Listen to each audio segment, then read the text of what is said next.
can get this demon out. It is 11 a.m. on a Tuesday morning in Tuscaloosa, Alabama. Time once again for Southern Fried Sports on your home for University of Alabama Athletics. Tide 100.9 FM. Travis Reier, your trusty, if not talented host from BamaOnline.com, where I serve as senior analyst for the Alabama website of choice there on the 247sports.com network. The show, as always, brought to you by Peterbrook Chocolatier, 1530 McFarland Boulevard North in the Indian Hill section of Tuscaloosa. Never too early to go ahead and start making those Easter plans. Huh? Yeah, never too early. Peterbrook can help you with that. Give them a call, 205-752-0211. Joined on the program, as I always am, by executive producer Josh Smith, who together we combine to form the 60-minute man of Sports Talk Radio. Josh, how are you doing on this Tuesday morning? Hey, doing excellent over here, Trav. The rain cleared out a little bit, so, we're getting maybe more than just a day, hopefully, but we're getting at least a day that's going to be dry over here, and especially with baseball later today, it's going to be a good one. Yeah, got a busy week of baseball at the Joe. Game against UT Martin this afternoon with a 3 o'clock first pitch. Another midweeker tomorrow, the Blue Raiders of Middle Tennessee, another 3 o'clock first pitch. And then this weekend, the Crimson of Harvard come to Tuscaloosa. Crimson versus Crimson Tide for 3 games at Sewell Thomas Stadium. But a lot to talk about on this Tuesday morning. Obviously, reaction to the Scott Cochran departure from Alabama to the University of Georgia. We'll talk about that in great detail. We'll do that a good bit, I know, with Brent Beaird coming up in just a little bit. Brent, with our tour of the Southeastern Conference, we'll go in depth on Scott Cochran and the decision of the longtime strength and conditioning coach to go on the field with his pal, Kirby Smart, over there at the University of Georgia. Other topics, Deontay Wilder. How about that yesterday? Deontay said the 45-pound costume that he wore in honor of Black History Month sort of took away from his legs for the fight.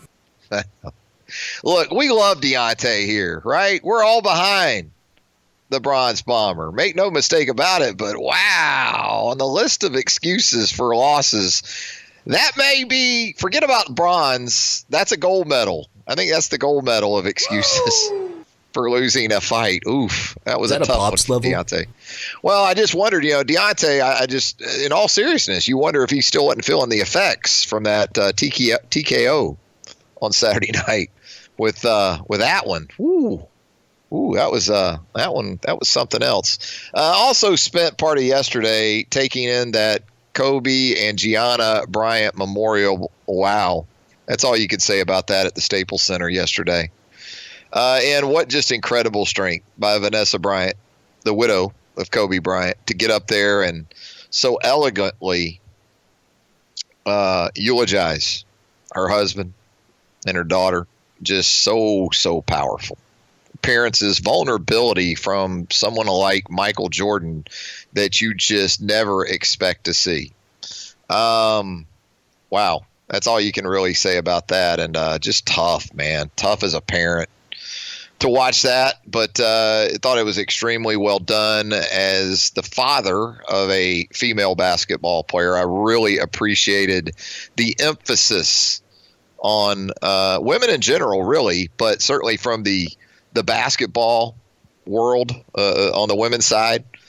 How about Sabrina Ionescu showing up to do her eulogy there for Kobe and Gianna, and then fly to Palo Alto right afterwards, where she rejoined her Oregon Duck teammates and put a triple-double on fourth-ranked Stanford last night. How about that day for Sabrina Ionescu? The outstanding guard for the Oregon Ducks, just amazing on so many different levels. 205-342-9904. That's the Peterbrook Chocolatier studio line. We're going to get there right now. Check in with our pal Steve as we kick off a Tuesday edition of the program. Steve, how are you this morning? Doing well, Travis. You got to know I'm working without a net right now. I haven't been over to Peterbrook to get my chocolate-covered espresso yet. So that's interesting you say that, because Scott Cochran, so much the topic of the day or days now, Scott Cochran, a big fan of those dark chocolate espresso beans over there at Peterborough. Those things are almost, I hate to say it, but almost to die for. Those. Yeah, they'll give you that juice. They put the in Scott's yeah. Apparently. There you go. I'm not sure I'm going to work out to that level, but I can go maybe one yeah.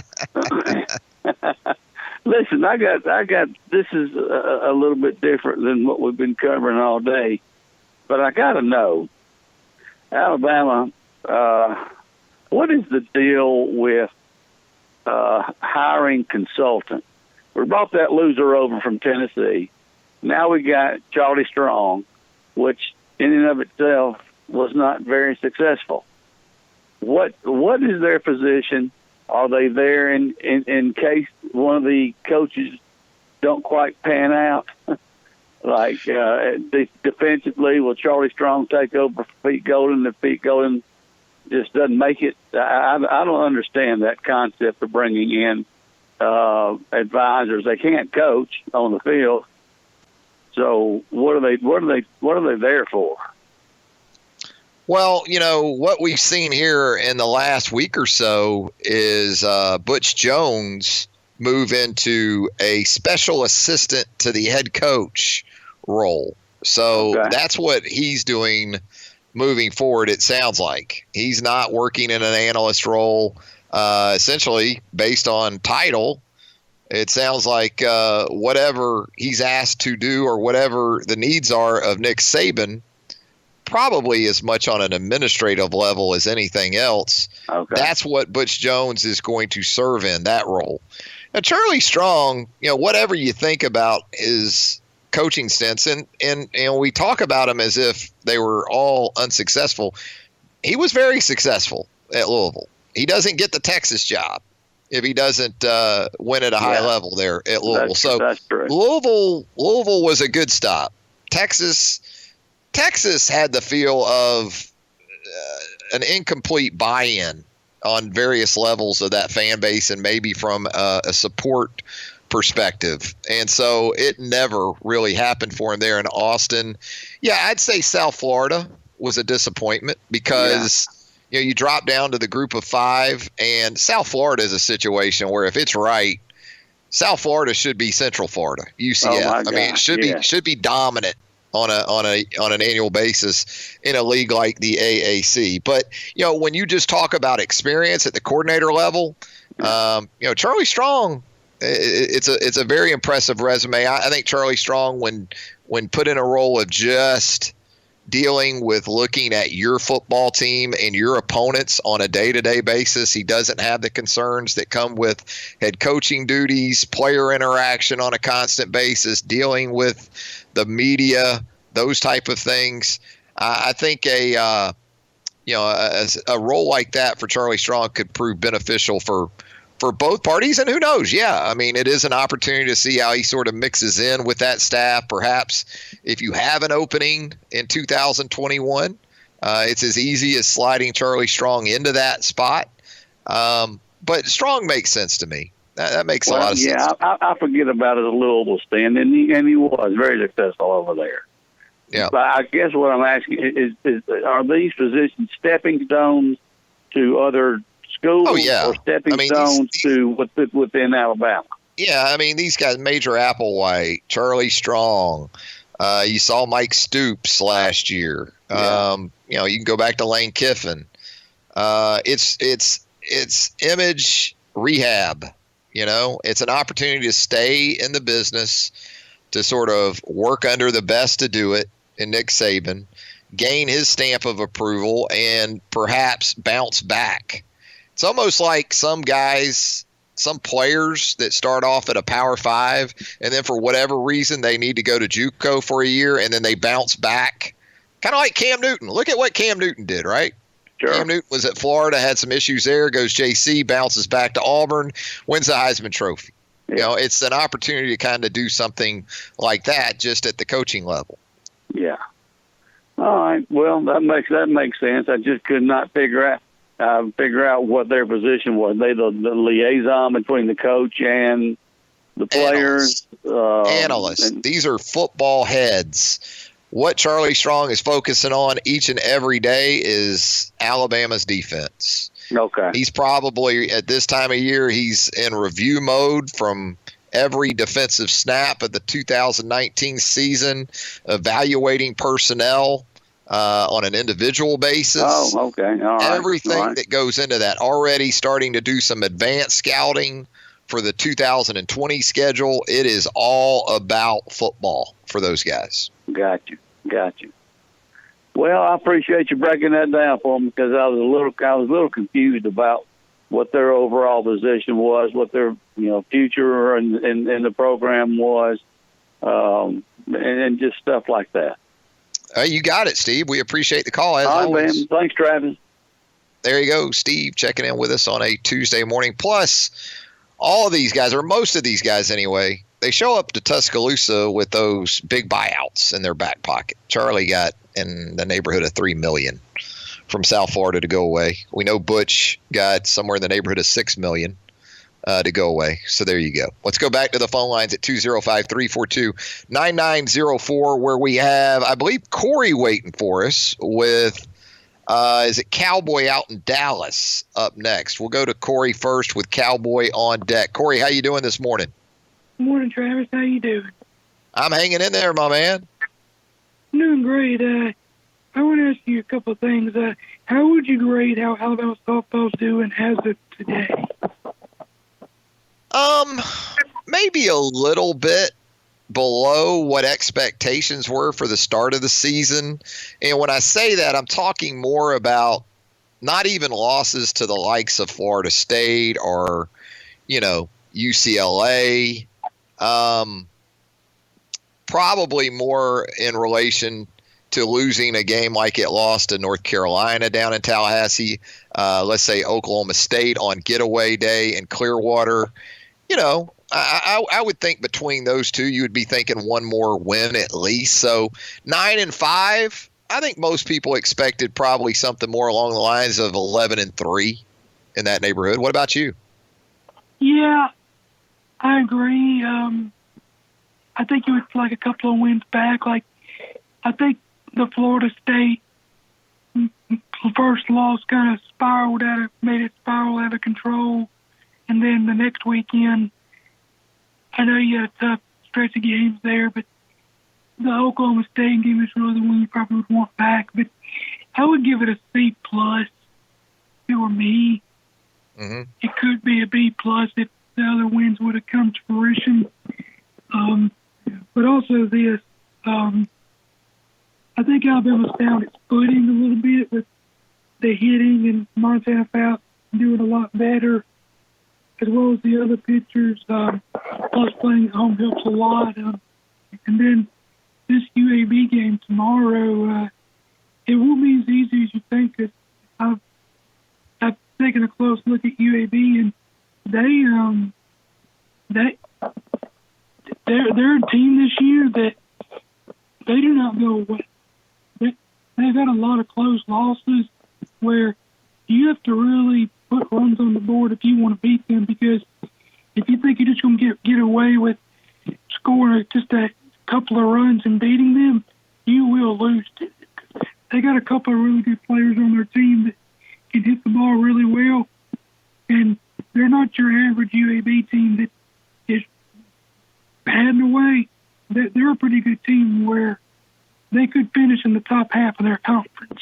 Yeah, if you're Alabama, though, you need to go over there and take care of business. And then I agree. You're not at a point in terms of steadying yourself to start this season at 9-5 to overlook anyone. It's interesting this start because offensively, even without Claire Jenkins and Alyssa Brown going out with the hand injury, I think you expected maybe even a little bit more from a run production standpoint than what we've seen. That's understanding that Alabama last weekend run ruled 4 of its 5 opponents. But, 33 extra base hits through 14 games, 7 home runs. I would have thought more than 7 home runs probably through 14 games. But I think last weekend was good for this team to get home, to go against some competition that it could feel very confident about, build some of that confidence. And now, among the teams you're going to see this weekend, Arizona twice. So you got a top 10 matchup on Friday evening and Saturday afternoon between Alabama, Arizona, both those teams ranked in the top 10 right now. Do you think Alabama will allow itself to get a top 8 seed, or is their schedule going to be too difficult? It's impossible to say. I mean, we're just getting into the fourth weekend of the season. Looking around the SEC, I still feel like Alabama can do very well in league play, and if that's the case, it's hard for me to envision a team that's really good in the Southeastern Conference not being among those top 8 seeds. But we'll see. The Pac-12 has certainly returned to prominence. Very deep league, and especially at the top half of that league, and we'll see how it goes. Hey, Corey, appreciate the call as always. Good talk to you. Roll Tide. There he goes, Corey checking in on a Tuesday. Let's go out to Dallas, Texas now and check in with our friend Cowboy out there in the Metroplex. Cowboy, how you doing this morning? All right, Travis, how are you doing? Doing good, sir. Thank you for asking. Is your daughter's team doing pretty good in the Mountain West? Well, they're out. Yeah, they're out there. They had a big one Saturday night. I said it yesterday. Late Saturday night was kind of tough for me, Cowboy, because I had Deontay on, with Tyson Fury late night Saturday night, and Hawaii playing at home Saturday night didn't tip off till 11 o'clock Central against Cal Davis, and that was a game for first place in the Big West. And we came up short, Cowboys, Saturday night. So it was a tough sequence there for me. From 11 o'clock Saturday night till about 1 o'clock Sunday morning, I've had better 2-hour stretches athletically, okay? So, I got you. Well, you have to get you some of those chocolatier beans to keep going. Those yeah beans. Maybe we'll be able to name them that now that Scott's moved on to Georgia. We'll see. So Hawaii doesn't play in the Mountain West in women's basketball, huh? In hoops and I believe baseball, in softball, they play, and really a lot of the sports, they play in the Big West because from a scheduling standpoint, so much easier to play in that league. The Big West is pretty much the central coast of California down to L.A. Right, so it's condensed and compact from that perspective. The Mountain West, as you know, it's tough in all the other sports outside of football. It's really tough even in football. But it's tough in the other sports to go to Air Force in New Mexico and, Boise State to play baseball and softball. Right. So, they have a couple of different associations there from a league affiliation standpoint. Well, that makes sense. Is old Herman Frazier still out there that was at UAB one time? I know he's not the AD, but is he still hanging around out there, I wonder?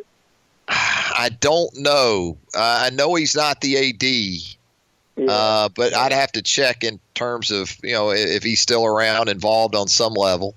Yeah, but no big deal.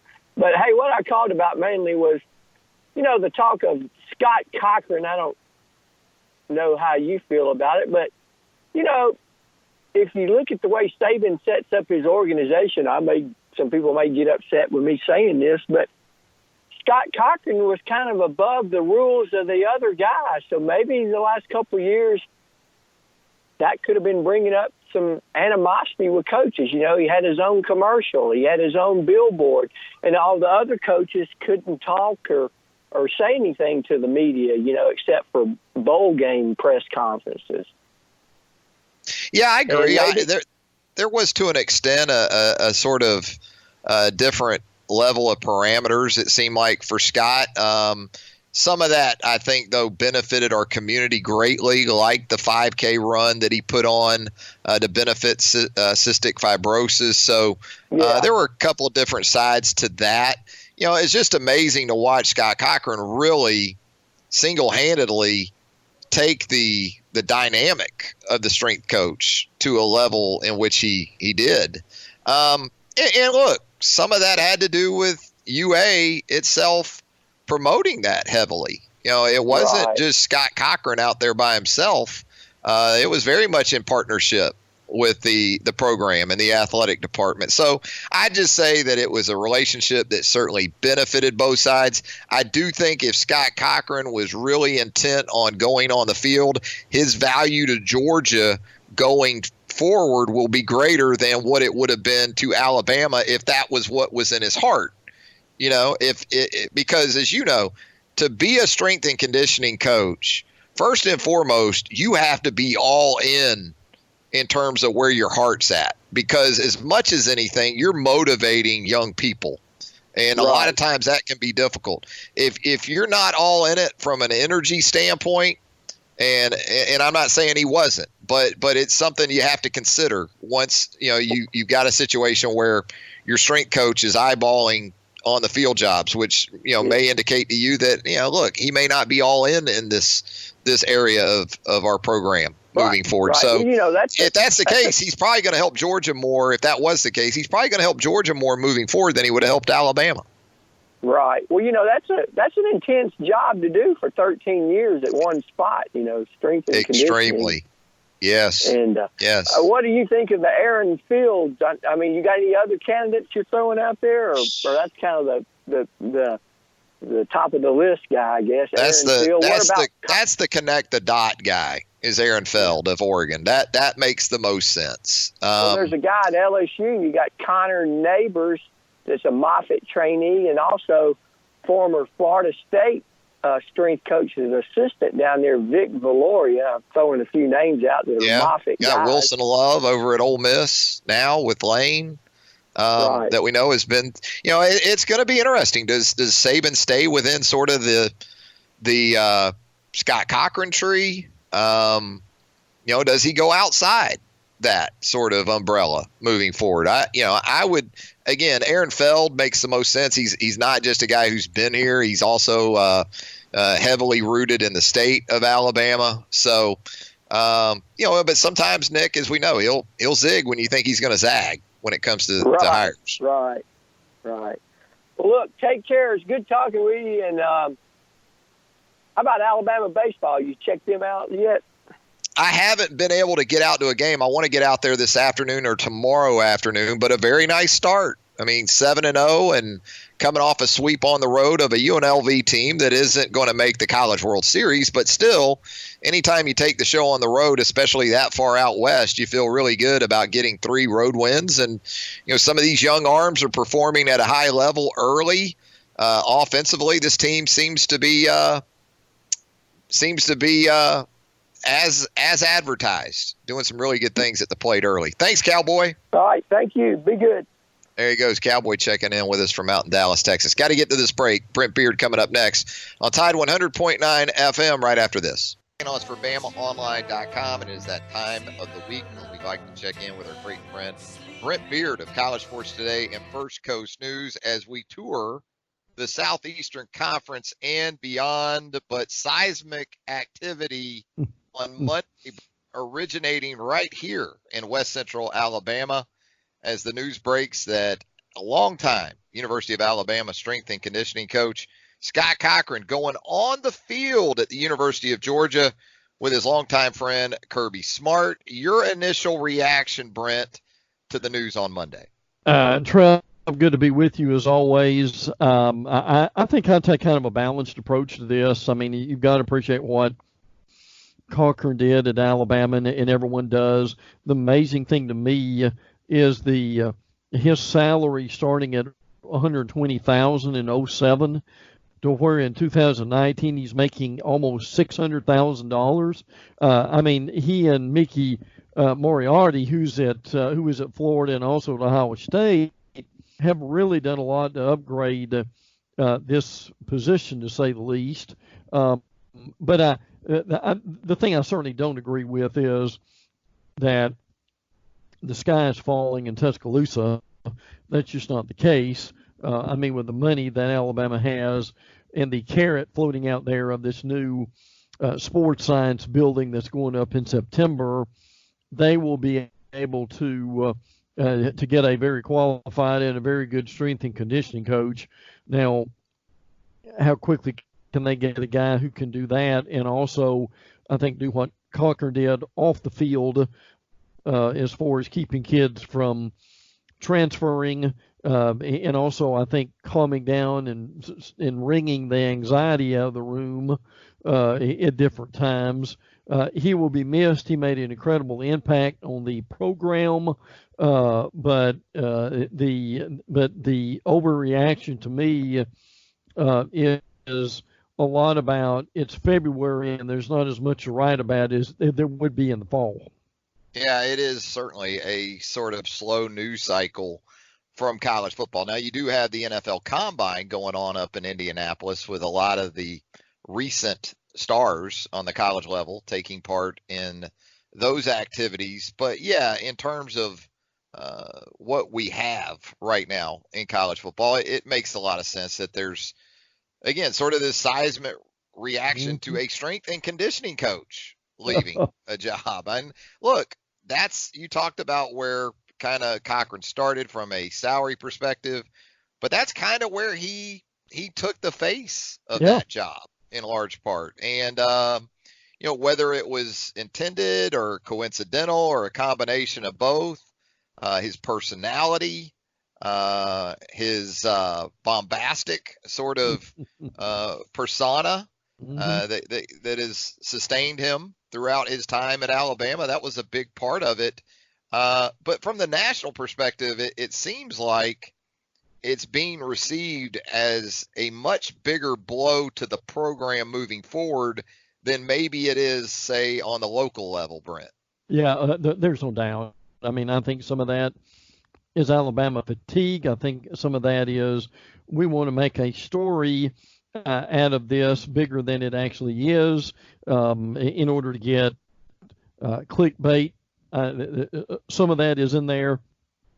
And I think the other thing that needs to be brought up here is the fact that if Saban knew probably, as he knows for pretty much everything in the building, that Cochran at some point wanted to be an on-the-field guy, but he knew that if he did that, that would take it away from his strengths as an elite strength and conditioning coach. And I don't blame Scott for wanting to better himself and eventually maybe one day be a head coach. I mean, was it a shrewd move by Kirby? Of course it was, to be able to do that, but he and Kirby have been friends and close friends for quite some time in here, and that will give Cochran an opportunity. And I think, as you wrote, and I certainly agree with that he has endless energy and that at some point he will be a very good recruiter. I'm sure he helped Alabama in many ways with some of those situations.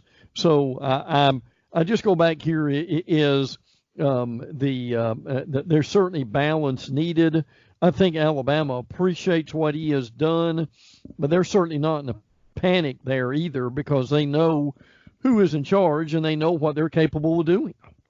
And if you're Nick Saban and you've got a guy who apparently has been sort of looking in the on-the-field direction for some time now, and there were hints of that even earlier in the offseason when you heard rumblings about Scott Cochran possibly joining Lane Kiffin's forming staff over at Ole Miss in an on-the-field capacity.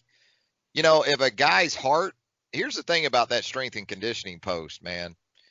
The key point in a lot of these people understand, how to implement strength and conditioning programs from the physical standpoint, what needs to be accomplished in the time in the weight room, in the time on the practice field or the indoor facility or the stadium steps. There are hundreds, if not thousands of folks out there that can qualify for the job from that standpoint. What makes the great ones what they are is what they're able to get out of individuals during that time frame. Motivational part of it, being able to develop that trust with a student athlete that, look, I'm not here to punish you. I'm here to help you reach levels within yourself, both as a athlete and as a person you never thought was obtainable. And I think part of that is why you saw some of the pushback yesterday from even some former players at Alabama. that have developed that bond. That's what you want. When your strength and conditioning coach leaves, you want guys like Marquise Mays wondering aloud on social media if this is a sustainable loss to the program, because he had such an impact on a guy like Marquise Mays. That tells you that guy did a good job. But again, if any of the focus starts to wither a little bit in relation to that aspect of the job that Scott Cochran has handled here for 13 years, the value of that individual starts to slip. And if you're Nick Saban, if your strength and conditioning coach's heart isn't entirely into that, absolutely, then the rest of him probably needs to go along with wherever his heart is. Would you agree? Yeah, I would agree wholeheartedly. And Saban, I think, is a master in picking things like that up. And one thing that Saban has never been is well, I know in some degrees he is, but he is not obstinate and stubborn enough to where he will not make changes, even in the parts of the program that have been labeled strength. I think he knows and listen, he is not afraid to try new things and new people and get some fresh ideas in there. And look, as in everything else, Trav, in 13 years, I'm sure there's a lot of new ideas and different approaches that go on in strength and conditioning, and he's ready to be able to do that. And I started saying that Cochran wasn't current and up to date with that too. But I think that's a tremendous program point, because if your heart, and he's moving from strength and conditioning to a assistant. Saban probably, no doubt, picked up on that. They probably had some conversation about it, and he realized at some point that he was not going to be an immediate help with an on-field position. So I would imagine that Saban, maybe in some ways, was able to lay that out for Cochran, and he made a decision that was best not only for him but probably best for Alabama. Scott Cochran's 40 years old, turns 41 next month. So he really is at a point in his coaching career, if he is all in with this approach to going on the field, it kind of has to start happening about now. Yeah. And really, given his close personal connection to Kirby Smart, and the fact that the University of Georgia football program right now is a top 5 type program, the timing, the opportunity really couldn't be any better for Scott Cochran. And I do believe that from a recruiting perspective, he has a chance to be very productive on the trail. And also in part because, yes, he's going to coach special teams at Georgia, but at a lot of places you don't see standalone special teams coordinators, even in the 10 assistant era that we've entered here in the last couple of years. Typically, you still see a special teams coach who coaches another position, like Jeff Banks at Alabama, coaches special teams, but also coaches tight ends. So what Kirby is doing in a couple of different ways, he's not overloading a guy going on the field for the first time with a number of duties and just dealing with special teams. While it's very important, he doesn't have a specific position to coach, and that could free Scott Cochran up to help you still in strength and conditioning, no doubt, and could also help you. Now, he's limited in his interaction with the players as an on-the-field assistant when it comes to strength and conditioning, but also from a recruiting perspective. I take it as Kirby is really thinking that from that standpoint, that's where Scott Cochran might be able to benefit the Dogs the most. And I know people out there say, well, God, how much better can Georgia recruit? Guys like Kirby Smart, Nick Saban don't think about even how much better. No. They think about, we're not going to slip. So they're constantly trying to reinforce that army of recruiters and that approach. Well, and there is no ceiling for those guys. They're always looking for the latest intervention. That they're in the innovation for the facility. And I think the other overreaction of this is that as soon as Scott steps on the field, that Georgia's necessarily going to win a national championship this year. There's going to be a real transition here for Scott Cochran And for Georgia, Kirby's smart enough to use Scott's his traits of motivation, and as you mentioned, having to break some kids down and build some other kids up. But the thing about it is, Trav, having Scott Cochran on the field is not going to keep Kirby Smart from making a mistake in play calling as he has, and his own maturity as a head coach on the field too, is it? No, and I think what Cochran gives you program wide, much like he gave Alabama, is going to be some perhaps needed juice, some energy in that program, because that was for a team that won 11 games, I guess 12 actually after the bowl game, that was a stagnant team. There's no doubt. That team, for what it achieved in 2019, it really had a feeling of already being stale under Kirby Smart. And it goes back to the discussion of, well, how much from Nick Saban can Kirby Smart really take? Right. And as much as we're going to talk about the impact that Scott Cochran will have on that program in terms of energy, and I think that will be a needed boost to Georgia, having that sort of guy around on a daily basis. I think he'll do well as a special teams coach, because much like a strength and conditioning position, a lot of special teams coaching involves motivating highly regarded high school players to cover kickoffs and punts when they think they should already be the starting wide receiver, the starting running back, or the starting free safety. So that'll bode well for him there in that area too, I believe. But I think for Kirby, it's the perception of the program going stale that has been his biggest concern.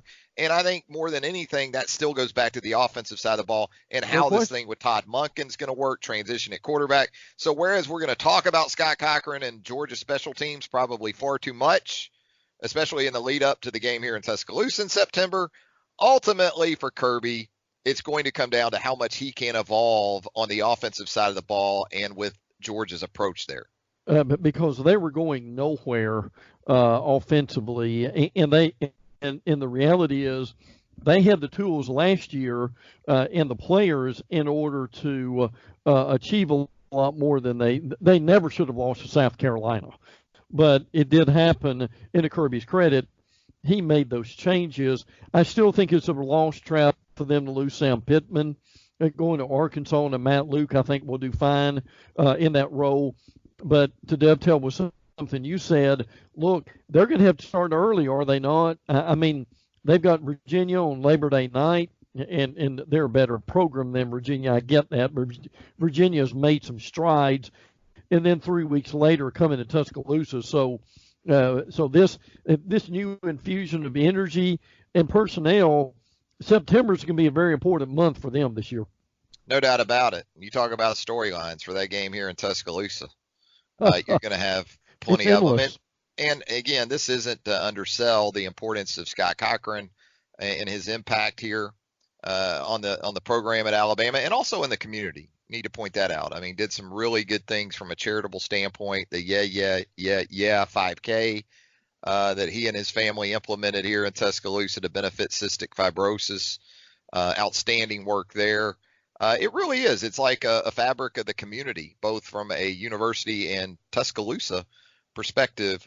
Moving on, we're going to go outside the SEC a little bit here. It's just kind of odd how this is all unfolded, because it did this next topic. It did entail some SEC names, both current and prior. Guys like Brent Beaird brought up in connection with that Colorado opening after Mel Tucker bolted for Michigan State.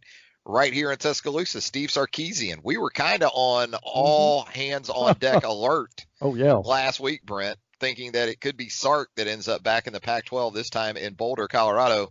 Ultimately, though, I don't know if I even heard the name Carl Durrell in that process until the decision was actually made to go ahead and announce him as the next head coach at CU. And by the way, Trav, but before I touch on that, can you imagine the reaction from the national media if Sark indeed had gone to Colorado as head coach, and then the Cochran situation yesterday? If it would have been unprecedented just about. But, Trev, I thought this was one of the strangest hires I've seen in quite a while. I think what happens sometimes in these coaching searches is the people, Rick George, his AD, and some of the others involved with this, I think they get tired sometimes and they settle. And he thought that carrot would be, well, this guy is an NFL assistant, so that's going to cure all, when it actually does not. I can tell you ticket sales won't be regenerated very much with this one at all. I mean, he was an average coach at UCLA, obviously ended up with the Dolphins at some point. And look, Trev, I thought they would have done much better with some of the other names that they were mentioned. I think Brent Beaird would even given them a little bit more juice than Carl Durrell ever would. I didn't even realize Carl Durrell was still in coaching. And it turns out he was an assistant down there with the Miami Dolphins. And, hey, more power to the guy. We've seen coaches in their second go-arounds, learn from previous mistakes, evolve, and do a nice job. So maybe that'll be the case with Carl Durrell. But it was just sort of amazing how that name you didn't hear a lot. No. And then suddenly he steps in there with Ralphie and the rest of the Buffaloes at CU. Hey, Brent, we've got a big stretch. We're in the home stretch, as we know, of the regular season in Southeastern Conference men's basketball play. If you can figure this Alabama team out, a lot of people here in the area would love to hear what you've got there. Well, I really wish I could, frankly, but it was a big rebound against Ole Miss, and they certainly needed that. I think what they were able to do, and look, Ole Miss is a great team. They're frankly average with, I think, a very good basketball coach. But what Bama did in that game, they certainly played harder. They had a lot more energy, and they were successful in being able to get to the basket. And if they didn't get a layup, they were able to pass the ball off. I still think they need to, and I know NATO doesn't like to do this, but when the threes aren't working, I still think they need to go to more of an intermediate 12 to 15-foot jump shot. I don't mean shoot 30 of them, but points are points, and there's times that would really help them. But I think what really needs to be pointed out for the basketball team is, Trev, they're 40 in the net, and basically if you're... kill them. You can't kill this team in the net, no matter what happens. They stay alive in the net. Absolutely not. And I think a lot of that is they've got one of the better strength of schedules. And if you're 40 or below in the net, you've got a real shot. Now, this is a big game tonight also for Mississippi State. Now, State's 57 in the net, so they need it very badly. So the way I look at this right now, if Bama could split with Mississippi State and South Carolina, and look, in my mind, Trav, this South Carolina home game coming up this weekend is as important as this game tonight is, frankly. But if they could do that, they'd have 16. And if they could get, they've got Vandy and Missouri left. If they win both those games, they would have 18 wins.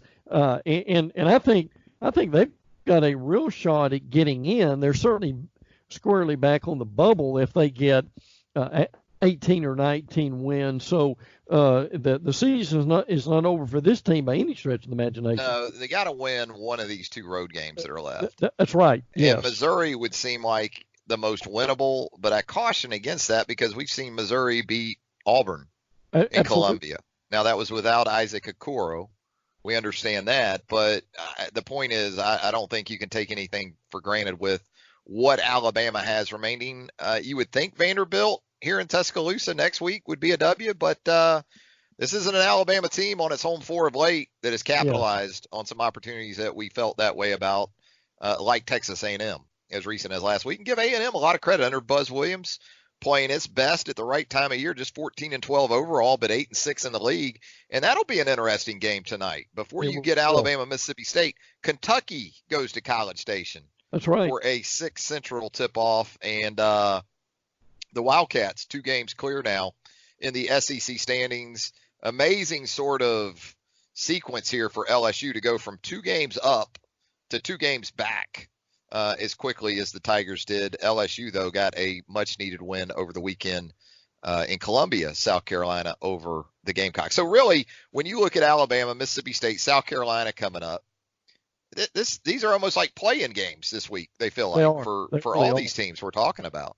Yeah, well, and I think, Trav, the other thing Bama needs to do for the SEC tournament is they need to get off that 8-9 situation where if you're an 8 or 9 and you win, you still got to play a 1, and playing Kentucky on probably Friday is not going to help them. Now I'll admit, well, in Lexington, they really in some ways probably should have won that game, but you can say that about Alabama with a lot of games at this point. So, but tonight and on Saturday in South Carolina, they've got to get better post play, frankly, and that's going to be extremely important to be able to have that. But I did think there were some hopeful things that you saw in the Ole Miss game. But listen, Perry is a load. He's one of the better players in the league. People will see that tonight. Listen, the first 5 minutes of this game are going to be extremely important. And as you mentioned earlier, Bama's got to do something to slow down and get rid of the scoring drought that they're known for over the last few games. Yeah, it's either going to be threes or freeze, for Alabama. 3-point shots and free throws. Those are going to be the numbers to keep an eye on. The intermediate game, not so much under Natos. He wants the ball going to the glass and the rim directly, or he wants 3-point shots. So it'll be a good one. It should be a good one tonight over there in Starkville. With that, Brent, we thank you as always for joining us here on the program. Look forward to doing it again next week, my friend. Me too, pal. Take care. There he goes, Brent Beaird of First Coast News and College Sports Today on this Tuesday edition of Southern Fried Sports. Back with more of the show on Tide 100.9 FM right after this. On this day in 1943, George Harrison born on this day back in 1943. So we honor the late, great Beatle with the playlist theme of the day, Mr. George Harrison. We were talking about during the break there, the Deontay Wilder excuse of the 45-pound costume, taking his legs from him for that fight with Tyson Fury Saturday night. I think I'm going to try that one, Josh. I think I'm going to try that one on the chocolate lady maybe a little bit later today. If she asked me to take the garbage out, I'm going to say, honey, I'd love to, but I've been wearing this 45-pound costume all day, and I just don't think I can get the bag out there. What do you think? You think she'll buy that one? How do you think that one will come back at me, Josh? Huh? Hey, if the Bronze Bomber, if it affected him, Trav, I don't know how you'd be able to walk after that. You might have to lay back in the sofa, maybe with a nice glass of iced tea or something. Yeah, that sounds like one, as you sort of mentioned earlier in the show, that Pops would use back in the day on Nana, Come rolling in from that JU basketball game at about 2 or 3 a.m., and that's the sort of excuse Pops probably threw at Nana. Except Pops, even in his heart of hearts, Pops knew it was ridiculous. I hope Deontay realizes that's the case with this one. We heard from him yesterday. Hey, that's going to do it for a Tuesday edition of Southern Fried Sports. Thanks, as always, to Brent Beaird for joining us here on the show. Thanks to Josh Smith for producing it. The lunch whistle today, Heat Pizza Bar, downtown Tuscaloosa at Government Plaza. It is a Thai Chicken Tuesday at Heat Pizza Bar. That's enough. That's enough. But if it isn't, those $2 domestics to go along with that Thai chicken pizza for just $7 starting at 6 o'clock. That should do the trick for you. Heat Pizza Bar, downtown Tuscaloosa at Government Plaza. Until 11 a.m. on Wednesday. Have a great rest of your Tuesday, everybody. The devil's best friend,